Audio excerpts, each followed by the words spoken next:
حضرت محمد مصطفیٰ صلی اللہ علیہ وسلم اپنی کوہ صفا پہاڑی کے اوپر تشریف لے گئے، لوگوں کو بلایا اور کہنے لگے قولوا یا ایھا الناس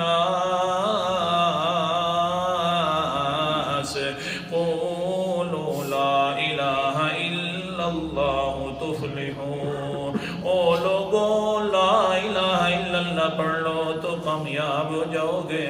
ہاں سکا چچا ہے، وہ کہنے لگا ابو لہب تباً لک ساحر اليوم لہذا جمعتنا، ہاتھ دے دونوں تیرے ٹوٹ پڑے، ظالم نے بد دعا دی، برا بھلا کہہ دیا، تیرے دونوں ہاتھ ٹوٹ جائیں، بھلا اسی لیے تو نے آج جمع کیا۔ اللہ اکبر کبیرہ، پریشان ہو گئے پیغمبر علیہ السلام۔ کوئی دوسرا مخالفت کرتا تو کرتا، یہ تو اپنے شروع ہو گئے، میرے سے یہ باتیں کر رہے ہیں۔ اللہ نے فرمایا میرا پیغمبر اب اپنوں اور پرایوں کی بات نہیں رہی، اب میری طرف سے بھی پھر جواب آ گیا۔